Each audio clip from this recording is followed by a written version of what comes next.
Desde el siglo XV, con la expansión imperial europea y la invención de la imprenta, la noticia de la existencia de distintas formas de vida humana circulaba en libros que consumían las sociedades de sabios de la metrópolis europea y los núcleos de gente culta de las colonias y nuevas naciones.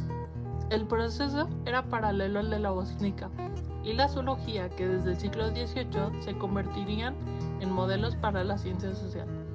Sin embargo, la reflexión sobre la diversidad humana no abandonaría los sillones de la especulación filosófica, sino hasta finales del siglo XIX. Los héroes culturales. El naturalista Franz Boas es considerado uno de los fundadores del moderno trabajo de campo. En 1983, Boas realizó un recorrido por la bahía de Baffin en Canadá para hacer un recolectamiento de datos acerca de la vida de los esquimales. Su propósito era producir un material etnográfico que mostrara cómo pensaba, hablaba y actuaba la gente desde sus propias palabras. Boas solía permanecer temporadas breves con los nativos y su trabajo de campo se apoyaba en un informante clave. En Europa, el uso del término etnografía hacía referencia al estudio de los pueblos primitivos o salvajes. Para el antropólogo británico Brown, hacer etnografía consistía en realizar trabajos descriptivos sobre los pueblos analfabetos.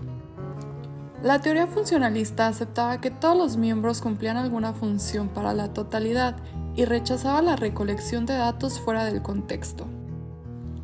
Malinowski, considerado también otro de los fundadores del trabajo moderno de campo, obligado por las situaciones exteriores, realizó un estudio de campo en Melanesia.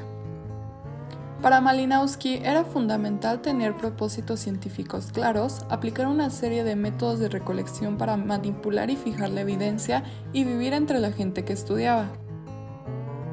También identificó 3 tipos de material. El primero, la documentación estadística, el segundo, la ubicación cerca de la gente y el tercero, el entendimiento del pensamiento nativo. La etnografía antropológica y sociológica en los Estados Unidos. La antropología era considerada una ciencia, sin embargo, la recolección de datos se hacía sin intermediarios.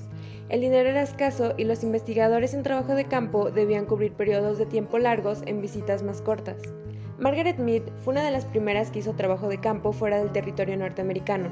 Criticaba a otros investigadores por recolectar datos exclusivamente de boca de algunos informantes en lugar de registrar el flujo de la vida diaria. El desplazamiento de investigación etnográfica se masificó en la década de 1960 y 1970, con importantes consecuencias teóricas. El exotismo de la natividad.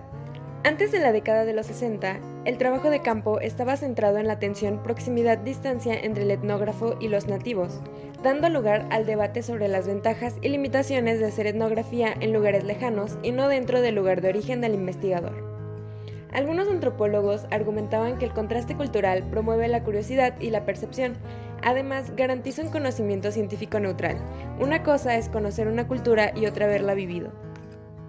Al antropólogo nativo no le es complicado acceder a la comunidad de estudio. Su pertenencia al grupo contribuye a la interacción más natural. Sin embargo, tanto los antropólogos extranjeros como los nativos tienen la capacidad de reconocer lógicas del mundo social de acuerdo a la perspectiva de los nativos. Este debate puso en cuestión el lugar del investigador en el proceso de conocimiento. En resumen, esta historia muestra que si bien el trabajo de campo se mantuvo fiel a sus premisas iniciales, los etnógrafos fueron reconceptualizando su práctica, dándole nuevos valores a la relación de trabajo de campo y el estudio de las sociedades.